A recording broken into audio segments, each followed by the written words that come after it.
ఇలా ఏ అంశం దొరికితే దానికి ఇంకా అమరావతి మీద అయితే అది ఒక ప్రత్యేకమైన సబ్జెక్టే. దాని మీద జగన్ చేసిన కుట్రలకు ఒక పుస్తకమే రాయొచ్చు.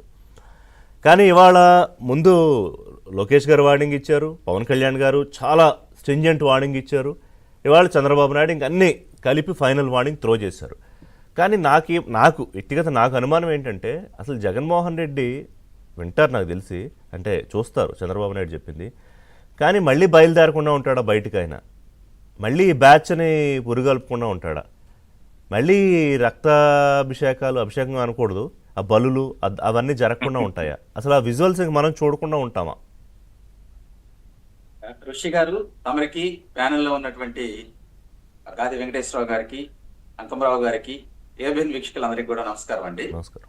తమరు ఇంట్రోలో చాలా అంశాలు ప్రస్తావించారు. నిన్న చంద్రబాబు నాయుడు గారు అన్న నందమూరి తారక రామారావు గారి వర్ధంతి సందర్భంగా మా పార్టీ కేంద్ర కార్యాలయానికి వచ్చారండి.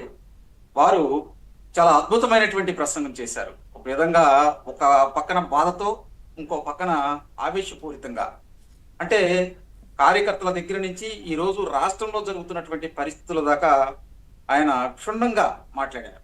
దీనిలో ప్రధానమైనటువంటి అంశాలు ఏంటంటే, నేను పార్టీ అధ్యక్షుడిగా ఉన్నాను, కార్యకర్తల యొక్క బాగోగులు చూసుకోవాల్సిన బాధ్యత నా మీద ఉంది, అలాగే ఈ రాష్ట్రాన్ని అభివృద్ధి పదంగా ముందుకు తీసుకెళ్లాలి, ఈ రాష్ట్రంలో జరుగుతున్నటువంటి పరిస్థితులు నాకు బాధేస్తుంది, అవినీతి సొమ్ముతో పెట్టినటువంటి ఆ పార్టీ కావచ్చు, ఆ పార్టీ పుట్టుకు కావచ్చు, అదే విధంగా ఆ పేపర్ కావచ్చు, ఆ టీవీ ఛానల్ కావచ్చు, రాష్ట్రం మీద, రాష్ట్రంలో ఉన్నటువంటి అభివృద్ధి చేసే నాయకుల మీద దుష్ప్రచారాలు చేస్తూ ఉన్నారు, వీళ్లతో పోరాడటం చాలా బాధాకరమని చెప్పారు.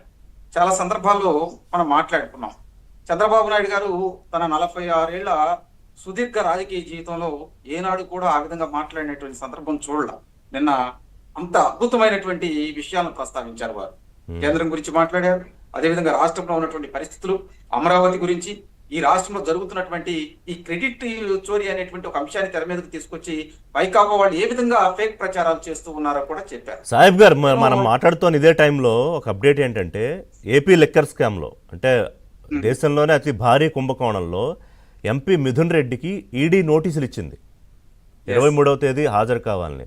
గతంలో జగన్మోహన్ రెడ్డి గారు అవినాష్ రెడ్డి విషయంలో, వివేకానంద హత్య కేసు విషయంలో పాపం చిన్నపిల్లాడు అన్నాడు, లెక్కర్ స్కామ్ విషయంలో మిథున్ రెడ్డికి ఏం సంబంధం అన్నాడు కదా. మరి ఇప్పుడు ఈడీ నోటీసులు ఇచ్చింది కదా, ఇప్పుడు ఏం చెప్తారు వాళ్ళు?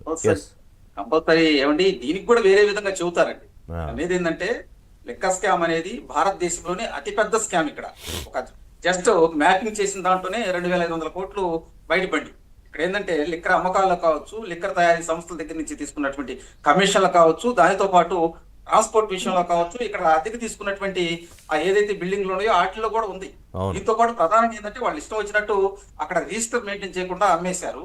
దాదాపు 99,945,000 కోట్ల రూపాయల మటుకి అంత క్యాష్ రూపంలో జరిగింది. ఎక్కడ కూడా డిజిటల్ పేమెంట్లు జరగల. దాదాపు ఒక 400 కోట్ల రూపాయలు డిజిటల్ పేమెంట్లు జరిగినాయి. అప్పటికే కేంద్రం ఏంటంటే డిజిటల్ పేమెంట్లు తీసుకొచ్చి వాటిని మీరు వాడండి అని చెప్పి రాష్ట్రాలకు అల్టిమేటం జారీ చేస్తే, జగన్మోహన్ రెడ్డి ఇక్కడ లిక్కర్ స్కామ్ చోరీలో బాగా, ఆయన లిక్కర్ స్కామ్ చోరీలో ఆ క్రెడిట్ చోరీ అన్ని బయటపడుతున్నాయి కదా.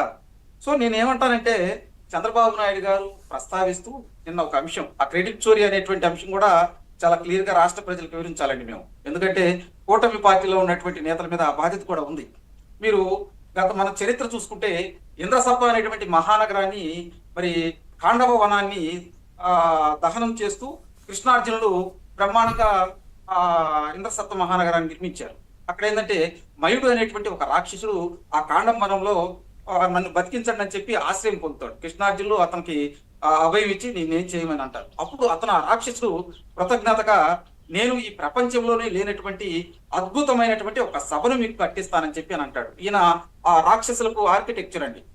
ఏ విధంగా విశ్వకర్మ దేవతలకు ఆర్కిటెక్చరో ఆ విధంగా ఆయన ఆ మయసభని కట్టి ఇచ్చినప్పుడు, దుర్యోధనుడు అక్కడికి వస్తాడు మయసభలోకి. వచ్చేటప్పుడు ఆ అత్యంత సుందరమైనటువంటి భవనాన్ని చూసి ఏదో ఒక విధంగా నేను ఆక్రమించాలి అనేటువంటి కుట్రపూరిత ఆలోచన బిగినైంది. అక్కడికి వచ్చినప్పుడు మయసభలో అక్కడ కింద ఫ్లోర్ లో వాటర్ ఏమో భూమిలాగా ఉండిద్దండి, భూమి ఏమో నీళ్లలాగా కనపడింది. అక్కడికి వచ్చి కన్ఫ్యూజ్ అయ్యి దుర్యోధనుడు మొదలకు పడతాడు. అప్పుడు అక్కడ ఉన్నటువంటి భీముడు, అదే విధంగా కొంతమంది అక్కడ నవ్వుతారు అతను చూసి. నవ్వినప్పుడు అరే ఏంద్రా అని చెప్పి ఒక్కసారి లేచేసి వాళ్ళ కళ చూసి ఆక్రోషం పెంచుకొని మళ్ళీ ముందరకు వచ్చేసిన తర్వాత అతని కుట్రలు కుతంత్రాలతో ద్రౌపది ఏదో ఒక ద్రౌపది విధంగా- నవ్వుతారనుకుంటా కదా అక్కడ. ద్రౌపది గారు భీముడు అండి, వాళ్ళిద్దరు నవ్వుతారు. నవ్వినప్పుడు ఇతను ఆ బీజాన్ని వేసుకొని మనసులో పెట్టుకొని వాళ్ళ మీద ఆక్రోషంగా లేనిది ఉండదు లేనట్టు మాట్లాడటం జరుగుతూ ఉంది. ఈరోజు జగన్మోహన్ రెడ్డి చేసేటువంటి తీరు, అదేవిధంగా అమరావతి ప్రాంతంలో ఉన్నటువంటి వాళ్ళ మీద కావచ్చు, కూటమి ప్రభుత్వం మీద ఏ విధంగా చేస్తున్నాడు అదే విధంగా చేసి కురుక్షేత్ర యుద్ధానికి దారితీసింది. ఆ కురుక్షేత్ర యుద్ధంలో పాండవులు గెలుస్తారు, అక్కడ దుర్యోధనుడు అంతమవుతాడు. మొన్న జరిగినటువంటి ఎన్నికల్లో కూడా పాండవులకి అదే విధంగా కౌరవులకు జరిగినటువంటి ఆ మహాయుద్ధంలో పాండవులు గెలిచారు, అదేవిధంగా దుర్యోధనుడు అంతమైపోయాడు. కానీ ఇక్కడ ప్రజాస్వామ్యంలో ఈ దుర్యోధనుడు అంత పరాభవం చెందినా కూడా మళ్ళీ మాట్లాడుతూనే ఉన్నాడు జగన్మోహన్ రెడ్డి. కాబట్టి క్రెడిట్ చోరీ అనేటువంటి అంశం ఈ విధంగా జగన్మోహన్ రెడ్డి చేసే ప్రతి అంశాన్ని మనం చూడొచ్చండి. ప్రజలు కూడా ఏంటంటే విఘ్నులండి, వాళ్ళు కూడా జగన్మోహన్ రెడ్డి పరిపాలన మాకు అవసరం లేదన్నారు. అంటే ఇక్కడ ఒక చిన్న డిఫరెన్స్ ఉంది సాహిబ్ గారు. అభిమానం ఉన్న వాళ్ళకి పరాభవం అనేది ఇంపాక్ట్ అవుతుంది. అభిమానం దెబ్బతింటే, అసలు అభిమానమే లేకపోతే పరాభవం అనేది ఏమి దెబ్బ తగలదు కదా. అంటే పరాభవం అనేది అతని లెక్కలోకి రాదు కదండి. నేను అదే చూస్తుంది, చరిత్రలో అలా జరిగింది. కానీ ప్రజాస్వామ్యంలో జగన్మోహన్ రెడ్డి అనేటువంటి వ్యక్తి ఇది చావని పామురా అని చెప్పి ఈ మధ్య సోషల్ మీడియాలో తిరుగుతుంది కదా, అటువంటి వ్యక్తి అండి. కాబట్టి ఉన్నది లేనట్టు లేనిది ఉన్నట్లు ఆ సోషల్ మీడియాలో దుష్ప్రచారం చేయటం, నేనే ఇవన్నీ తీసుకొచ్చాను, ఏ క్రెడిట్ నాది. చంద్రబాబు గారు క్లియర్ గా చెప్పారు, వైన్స్ లో కావచ్చు, మైన్స్ లో కావచ్చు, ల్యాండ్స్ లో కావచ్చు, ఈ లిక్కర్ విషయాలన్నింటిలో కూడా క్రెడిట్ నీదే జగన్మోహన్ రెడ్డి. ఈ రాష్ట్రంలో ఉన్నటువంటి యువతను అన్యాయం చేశావు, గంజాయి మొత్తంలో యువతను నాశనం చేశావు, యువత జీవితాలతో ఆడుకున్నావు, ఈ క్రెడిట్ కూడా నీదేనయ్యా. ఈ రాష్ట్రంలోకి మత్తు పదార్థాలు తీసుకొచ్చి రాష్ట్రంలో ఉన్న యువతను నిర్వీర్యం చేశావు కదా అని చెప్పి చంద్రబాబు గారు చాలా కీలకమైనటువంటి మాటలు మాట్లాడారు. ఎందుకు కాదన్నా సీఎం గారికి ఎందుకు అంత కోపం వచ్చింది అంటే, అక్కడ సందర్భం ఏమో ఎన్టీఆర్ గారి 30 ఏళ్ల వర్ధంతి, అంటే వారి గురించి చెప్పారు, వారు ఎలా తీసుకొచ్చారు రాష్ట్రానికి, నేను ఎలా కంటిన్యూ చేస్తున్నాను చెప్పుకుంటూ వచ్చే సందర్భంలో అంత కోపం ఎందుకు వచ్చింది ఆయనకి? అంటే అక్కడ జరిగినటువంటి విషయం ఏంటంటే అండి, ఆయన కార్యకర్తలు నాయకులను చూసినప్పుడు కొంతమంది ఆయన వచ్చేటప్పుడు, ఏమండి మనం ఇంత అభివృద్ధి చేస్తున్నా కానీ వైకాపా సోషల్ మీడియాలో జగన్మోహన్ రెడ్డి ప్రెస్ మీట్లు పెట్టి ఏ విధంగా మాట్లాడుతున్నారో తమను గమనించారు కదా, చాలా మంది చర్యలు తీసుకోవాలి అని అంటున్నారని చెప్పి వారితో మాట్లాడటం జరిగిందండి. అప్పుడు ఆయన నవ్వుకుంటా సభలోకి వచ్చేసి ఆయన మాట్లాడేటప్పుడు ఏంటంటే ఆయన ఆవేదన వ్యక్తం చేస్తూ 46 సంవత్సరాల సుదీర్ఘమైనటువంటి రాజకీయ చరిత్రలో ప్రతిపక్షాలు ఉండాలి, కానీ ఎంత మటుకి రాష్ట్రం అభివృద్ధి భాగంలో కీలకం అవ్వాలి. కానీ జగన్మోహన్ రెడ్డి అనేటువంటి వ్యక్తి వచ్చిన తర్వాత రాష్ట్రం ఏ విధంగా అన్యాయం అయిపోతుంది అనే దానికి ఆవేదన వ్యక్తం చేస్తూ ఆయన మాట్లాడుతూ బాధలోంచి ఒక ఆవేదన నుంచి వచ్చిన కోపం అది. అదేనండి, ఆవేదన నుంచి వచ్చిన కోపం. ఆయన మాట్లాడుతూ ఇంకో మాట కూడా అన్నారు, ఇక్కడ వైఎస్ఆర్ కాంగ్రెస్ పార్టీ అంటే చాలా మంది తెలియనోళ్ళు వైఎస్ఆర్ పేరు మీద పెట్టారనుకుంటారు. యువజన శ్రామిక రైతు కాంగ్రెస్ పార్టీ, ఆ పుట్టుకలోనే ఫేక్ ఉందండి. తర్వాత ఆ పార్టీ కూడా ఆయన పెట్టింది కాదు కదా, జగన్ పెట్టింది కాదు కదా. అదే లాక్కున్నాడు. క్రెడిట్ చోరీ అక్కడే జరిగిందండి, అక్కడే క్రెడిట్ చోరీ జరిగింది. పార్టీ క్రెడిట్ చోరీ ఏ విధంగా జరిగిందో చెప్పారు చంద్రబాబు గారు. అదే అందు నిన్న చాలా సమయాల్లో చంద్రబాబు నాయుడు గారు మాట్లాడుతూ రాష్ట్రం గురించి, రాష్ట్రంలో ఉన్నటువంటి ప్రజల గురించి, వాళ్ళ మనోభావాల గురించి, మేనిఫెస్టో గురించి మాట్లాడారు. అదేవిధంగా రాష్ట్రాన్ని ఏ విధంగా ముందుకు తీసుకెళ్లాలో మేము ఏ విధంగా కష్టపడుతున్నాం కూటమి నాయకులు కూడా ప్రజలకు తెలియజేసేటువంటి అంశం నిన్న.